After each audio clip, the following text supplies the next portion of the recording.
ವಿಚಾರದಲ್ಲಿ ನಿಮಗೆ bottom of the deck ಬಂದಿರುವಂತಹದ್ದು ಇಂಪ್ರೆಸ್ ಕಾರ್ಡ್ ಬಂದಿದೆ. ಸೊ ಇಂಪ್ರೆಸ್ ಕಾರ್ಡ್ ಏನನ್ನು ರೆಪ್ರೆಸೆಂಟ್ ಮಾಡುತ್ತೆ?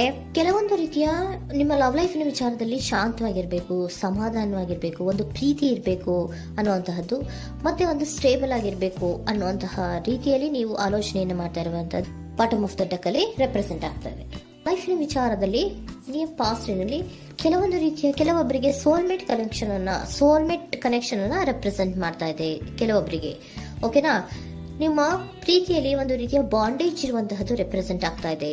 ಹಾರ್ಮೋನಿಗಳು ಇರುವಂತಹದ್ದು ರೆಪ್ರೆಸೆಂಟ್ ಆಗ್ತದೆ ಕೆಲವೊಬ್ಬರಿಗೆ. ಓಕೆನಾ? ಮತ್ತೆ ಕೆಲವೊಬ್ಬರಿಗೆ ನಿಮ್ಮ ಲವ್ ಲೈಫ್ನ ವಿಚಾರದಲ್ಲಿ ಥರ್ಡ್ ಪಾರ್ಟಿ ಸಿಚುಯೇಷನ್ ಅನ್ನ ರೆಪ್ರೆಸೆಂಟ್ ಆಗ್ತಾ ಇದೆ. ಓಕೆನಾ? ಥರ್ಡ್ ಪಾರ್ಟಿ ಸಿಚುಯೇಷನ್ಸ್ ಅನ್ನ ರೆಪ್ರೆಸೆಂಟ್ ಮಾಡ್ತದೆ ನಿಯರ್ ಪಾಸ್ಟಿನಲ್ಲಿ ನಿಮಗೆ. ನೆಕ್ಸ್ಟ್ ಕಾರ್ಡ್ ಬಂದಿರುವಂತಹದ್ದು ಪೇಜ್ ಆಫ್ ಸೋರ್ಟ್ಸ್ ಬಂದಿದೆ. ಥರ್ಡ್ ಕಾರ್ಡ್ ಬಂದಿರುವಂತಹದ್ದು ಯಾವುದು? ನಿಮಗೆ ಪೇಜ್ ಆಫ್ ಸೋರ್ಟ್ಸ್ ಬಂದಿದೆ. ಸೊ ಕ್ಯೂರಿಯಾಸಿಟಿ ಇದ್ದಂತಹ, ನಿಮ್ಮ ಲವ್ ಲೈಫಿನ ವಿಚಾರದಲ್ಲಿ ಒಂದು ಕ್ಯೂರಿಯಾಸಿಟಿ ಇದ್ದಂತಹ, ಒಂದು ರೀತಿಯ ಬಾಂಡೇಜ್ ಇದ್ದಂತಹ, ಸ್ವಲ್ಪ ನೀವು ಮಾತಾಡಿರುವಂತಹ ಸಾಧ್ಯತೆಗಳು ರೀಸೆಂಟ್ ಪಾಸ್ಟಿನಲ್ಲಿ ರೆಪ್ರೆಸೆಂಟ್ ಆಗ್ತಾ ಇದೆ. ಸೊ ನಿಮ್ಮ ಲವ್ ಲೈಫಿನ ವಿಚಾರವಾಗಿ ಒಂದು ರೀತಿಯ ಬಾಂಡೇಜ್ ಇರುವಂತಹದ್ದು, ನೀವು ಕೆಲವೊಬ್ಬರಿಗೆ ಥರ್ಡ್ ಪಾರ್ಟಿ ಸಿಚುಯೇಷನ್ ಮತ್ತೆ ಕೆಲವೊಬ್ಬರಿಗೆ ಸೋಲ್ಮೇಟ್ ಕನೆಕ್ಷನ್ ಅನ್ನ ರೆಪ್ರೆಸೆಂಟ್ ಮಾಡ್ತಾ ಇದೆ. ಮತ್ತೆ ನಿಮ್ಮ ಲವ್ ಲೈಫಿನ ವಿಚಾರದಲ್ಲಿ ನೀವು ಮಾತಾಡಿರುವಂತಹದ್ದು ಕೂಡ ಕೆಲವೊಂದು ರೀತಿಯ ಮಾತುಕತೆಗಳು ಆಡಿರುವಂತಹದ್ದು, ಹೊಸ ಐಡಿಯಾಗಳನ್ನ ಮಾಡಿರುವಂತಹದ್ದು ಇಲ್ಲಿ ರೆಪ್ರೆಸೆಂಟ್ ಆಗ್ತದೆ. ಮೇ ಬಿ ನೀವು ಫ್ರೆಂಡ್ಸ್ ಗಳ ಮೂಲಕ ನೀವು ನಿಮ್ಮ ಪರ್ಸನ್ ಅನ್ನ ಭೇಟಿಯಾಗಿರಬಹುದು. ಯಾವುದೋ ಕೆಲವೊಂದು ಫಂಕ್ಷನ್ ಗಳಲ್ಲಿ ನೀವು ನಿಮ್ಮ ಪರ್ಸನ್ ಅನ್ನ ಭೇಟಿಯಾಗಿರುವಂತಹ ಸಾಧ್ಯತೆಗಳು ಇದೆ ಅನ್ನೋದನ್ನ ನಿಮ್ಮ ಪಾಸ್ಟಿನಲ್ಲಿ ರೆಪ್ರೆಸೆಂಟ್ ಮಾಡ್ತಾ ಇದೆ. ನೆಕ್ಸ್ಟ್, ಅಟ್ ಪ್ರೆಸೆಂಟಿನಲ್ಲಿ ಯಾಕೋ ನಿಮ್ಮ ಲವ್ ಲೈಫಿನ ವಿಚಾರದಲ್ಲಿ ಫೀಲಿಂಗ್ ಲೆಫ್ಟ್ ಔಟ್ ಆಗಿರುವಂತಹ ಸಾಧ್ಯತೆಗಳು ರೆಪ್ರೆಸೆಂಟ್ ಆಗ್ತಾ ಇದೆ. ಅಟ್ ಪ್ರೆಸೆಂಟಿನಲ್ಲಿ ಯಾಕೋ ಕೆಲವೊಂದು ರೀತಿಯ ಚಿಂತೆಗಳಿರುವಂತಹದ್ದು, ವರೀಸ್ಗಳಿರುವಂತಹದ್ದು, ಬೇಜಾರಿನಲ್ಲಿ ನಿಮ್ಮ ಲವ್ ಲೈಫಿನ ವಿಚಾರದಲ್ಲಿ ಇರುವಂತಹದ್ದು ರೆಪ್ರೆಸೆಂಟ್ ಆಗ್ತಾ ಇದೆ. ಯಾಕೆ ಅಂದ್ರೆ ನಿಮ್ಮ ಲವ್ ಲೈಫಿನ ವಿಚಾರವಾಗಿ ಕೆಲವೊಂದು ರೀತಿಯ ಬದಲಾವಣೆಗಳಾಗ್ತಾ ಇರುವಂತಹದ್ದು ರೆಪ್ರೆಸೆಂಟ್ ಆಗ್ತಾ ಇದೆ. ಯಾಕೋ ಕೆಲವೊಂದು ಚೇಂಜಸ್ಗಳಾಗ್ತಾ ಇರೋದ್ರಿಂದ ನೀವು ಬೇಜಾರಿನಲ್ಲಿ ಇರುವಂತಹದ್ದು.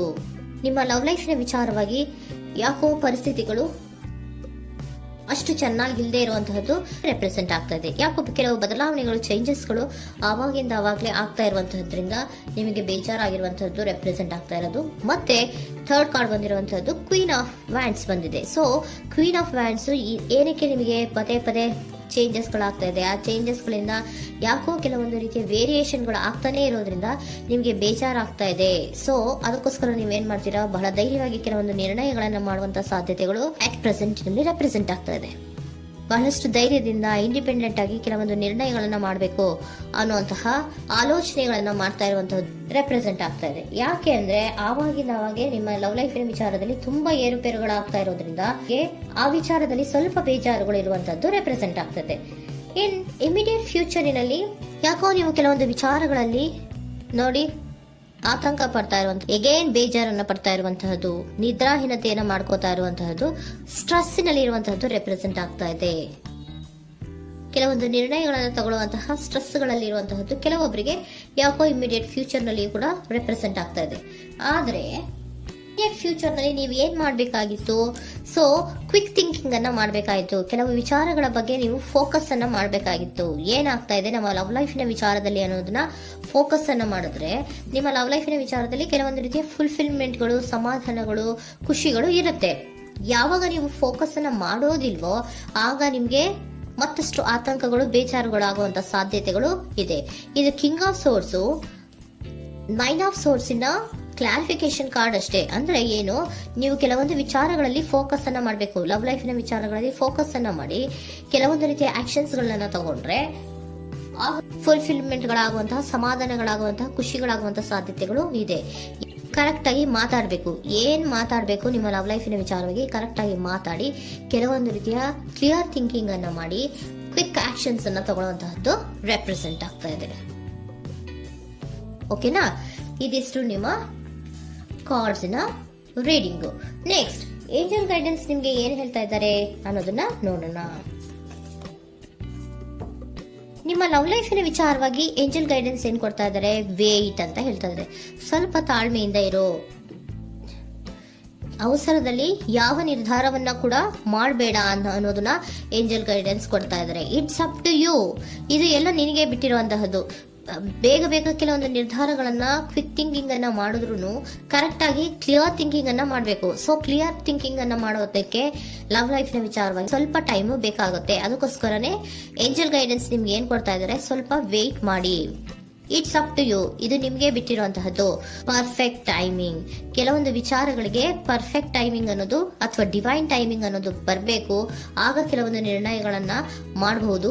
ಸ್ವಲ್ಪ ನೀವು ಈಗ ಯಾವುದೇ ರೀತಿಯ ಅವಸರದ ನಿರ್ಧಾರಗಳನ್ನು ಮಾಡೋದು ಬೇಡ ಅಂತ ಹೇಳ್ತಾ ಇದ್ದಾರೆ. ಓಕೆ, ಸರೆಂಡರ್ ಕಾರ್ಡ್ ಏನ್ ಹೇಳ್ತಾ ಇದ್ದಾರೆ ಅನ್ನೋದನ್ನ ನೋಡೋಣ. So surrender frustration doesn't open any doors. The key to resolving a dilemma, dissolving a block, is to take a breath, center yourself and regroup so may approach the situation more calmly. Frustration, ಹತಾಶೆ ಅನ್ನೋದು ಮಾಡ್ಕೋಬೇಡಿ.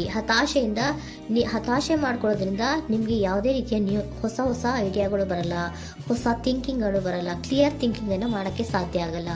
So ಅದಕ್ಕೆ ನೀವೇನ್ ಮಾಡ್ಬೇಕು, frustration ಅನ್ನ ಬಿಟ್ಬಿಟ್ರೆ ನೀವು ಸಮಾಧಾನವಾಗಿ ಯೋಚನೆ ಮಾಡಿ ಕೆಲವೊಂದು ನಿರ್ಧಾರಗಳನ್ನ ಮಾಡಿ ಅನ್ನೋದನ್ನ ಸರೆಂಡರ್ ಕಾರ್ಡ್ ಕೂಡ ನಿಮಗೆ ಹೇಳ್ತಾ ಇದ್ದಾರೆ. ಸೊ ನಿಮ್ಮ ಲವ್ ಲೈಫಿನ ವಿಚಾರದಲ್ಲಿ ಈಗ ಸ್ವಲ್ಪ ನಿಮಗೆ ಬೇಜಾರುಗಳಿರುವಂತಹದ್ದು, ಕೆಲವೊಂದು ಬದಲಾವಣೆಗಳು, ವೇರಿಯೇಷನ್ಗಳು ಆಗ್ತಾ ಇರುವಂತಹದ್ದು ರೆಪ್ರೆಸೆಂಟ್ ಆಗ್ತಾ ಇದೆ. ಸೊ ನಿಮ್ಮ ಲವ್ ಲೈಫಿನ ವಿಚಾರಕ್ಕೆ ಫ್ಯೂಚರಿನಲ್ಲಿ ಕೆಲವೊಂದು ಆಕ್ಷನ್ಸ್ ಅನ್ನ ತಗೋಬೇಕಾದ್ರೆ ಸ್ವಲ್ಪ ವೇಟ್ ಮಾಡಬೇಕು, ಕ್ಲಿಯರ್ ಆಗಿ ಥಿಂಕ್ ಮಾಡಬೇಕು, ಅದರಲ್ಲಿ ಆಕ್ಷನ್ಸ್ ಅನ್ನ ತಗೋಬೇಕು ಅನ್ನೋದನ್ನ ಹೇಳ್ತಾ ಇದ್ದಾರೆ. ಓಕೆನಾ? ಆಗ ಮಾತ್ರ ನಿಮ್ಗೆ ನಿಮ್ಮ ಎನರ್ಜಿಯಲ್ಲಿ ಏನ್ ಶಾಂತತೆ ಬರಬೇಕು ಅಂತ ಹೇಳ್ತೀರಲ್ಲ, ಆ ಶಾಂತತೆ ಏನ್ ಬರಬೇಕು, ಲವ್ ಲೈಫಿನ ವಿಚಾರವಾಗಿ ಶಾಂತತೆ ಯಾವಾಗ ಬರುತ್ತೆ ಅಂದ್ರೆ ನೀವು ಕ್ಲಿಯರ್ ಥಿಂಕಿಂಗ್ ಅನ್ನ ಮಾಡಿದಾಗ ಮಾತ್ರ ಬರುವಂತಹದ್ದು ಅನ್ನೋದು ಕಾರ್ಡ್ಸ್ ಗಳಲ್ಲಿ ರೆಪ್ರೆಸೆಂಟ್ ಆಗ್ತದೆ.